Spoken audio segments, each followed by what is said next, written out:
जरा गौर से देखिए दो चेहरों को। एक चेहरा एक लड़की का है जिसके दिल में ज्वालामुखी फट रहा है। उसके प्यारे भाई को रॉड, लाठी, डंडों से पीटा गया और फिर करंट लगाकर मार डाला गया। उसकी होने वाली भाभी को भी ऐसी ही मौत दी गई। दूसरा चेहरा है उन इंसानों की जमात में से एक जिस पर प्यार करने वाले दो दिलों को तड़पा तड़पा कर करंट लगाकर मार डालने का आरोप है। लेकिन इस चेहरे पर अफसोस का नामो निशान नहीं है। क्या आपको कोई अफसोस है? सर मुझे तो अफसोस नहीं है। ये कोई शातिर अपराधी नहीं है, ये सुपारी किलर नहीं है। ये दिल्ली जैसे शहर में रहने वाला एक इंसान है जिसके लिए उसकी इज्जत उसके घर की औरत है, और अगर वो औरत अपनी जिंदगी का फैसला खुद करने की जुर्रत करती है तो उस इज्जत की खातिर वो उसी औरत का गला घोंट देते हैं। आज हमारे साथ योगेश की बहन रेनू है, जिनका आखिरी सहारा था योगेश। बचपन में ही माता पिता के गुजर जाने के बाद रेनू ने ही योगेश को पाला पोसा था।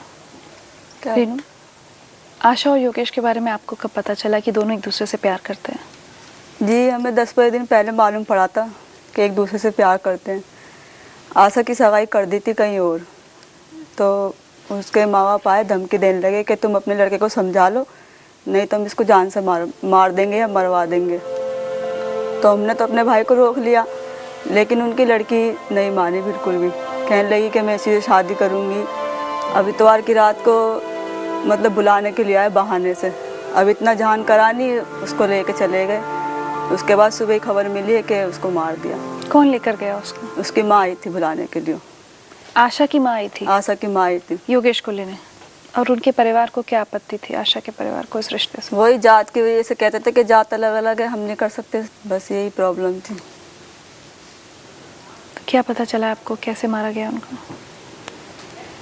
पहले पिटाई करी उसकी बहुत ज़्यादा, फिर उसको करंट लगा के मार दिया। मतलब बहुत बेरहमी से मारा।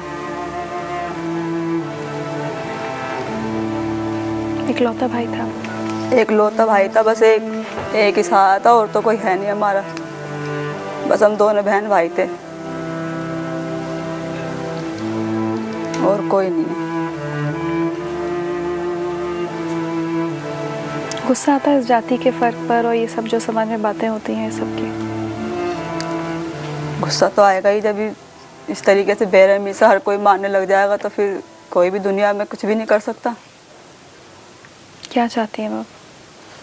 इंसाफ चाहती हूँ। जो मेरे भाई के साथ हुआ उनके साथ तो फांसी की सज़ा मिले उन्हें भी। जैसे वो तड़पे हैं ऐसे वो भी तो तड़पे, ताकि उन्हें पता चल जाए कि हाँ भी किसी के बेटे को या किसी के भाई को इतनी बेरहमी से मारा गया है, ताकि उन्हें भी तो एहसास हो कि हाँ भी ऐसी गलती कोई और भी ना करे। नहीं तो सभी ऐसी गलती करने लग जाएंगे, हर कोई किसी को ही मार सकता है इस तरीके से। सोचकर अजीब सा नहीं लगता कि एक माता पिता ने ही अपनी बेटी को, अगर हम योगेश के लिए मान भी लें, तो एक बेटी, अपनी ही बेटी को कैसे मारा होगा? जल्लाद होते वही मार सकते हैं अपनी औलाद को इस तरीके से। जानवर टाइप का आदमी होंगे, इसलिए तो उन्होंने इतनी बेरहमी से मार दिया, जो उनको जरा सी दया ही नहीं आई। भाई पर भी गुस्सा आता है कि क्यों इस सब चक्कर में पड़ा, क्यों अपनी जान गंवा दी ऐसी चीज़ के लिए? गुस्सा तो आता कभी कभार, ना ये सब कुछ होता ना आज ये दिन देखने पड़ते। जब अकेला भाई था तो थोड़ा बहुत तो सोचता या बताता, कहता एक बार कि बहन ऐसी बात है, तो शायद कुछ कर सकते थे।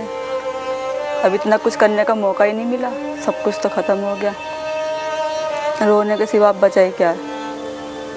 बस रो ही सकते हैं देख देख के, और कुछ तो कर ही नहीं सकते। बिल्कुल, आज जिंदगी लाइफ की सारी कहानियां सुनकर ये सवाल मन में उठता है कि इन हत्याओं से किसको क्या हासिल हुआ। अपने बच्चे को मारने वाले माता पिता क्या आज खुश हैं? इज्जत की दुहाई देकर बहन के कातिल बनने वाले भाइयों की जिंदगी क्या आज खुशहाल है? कातिल कहलाए जाने के बाद क्या वो इज्जत बच पाई जिसकी खातिर अपने बच्चे को मारा था? नहीं। फिर क्यों ले रहे हैं लोग अपने ही परिवार के मासूमों की जान, उन बच्चों की जान जो अपनी जिंदगी अपने पसंद से, अपने ढंग से जीना चाहते थे? जीने दीजिए ना उनको, मत बांधिए उनको किसी बंधन में। उनको भी हक है अपनी जिंदगी के फैसले करने का, मत छीनिए ये हक उनसे। बंद कीजिए झूठी इज्जत, झूठी शान और खोखले रीति रिवाजों के साथ जीना।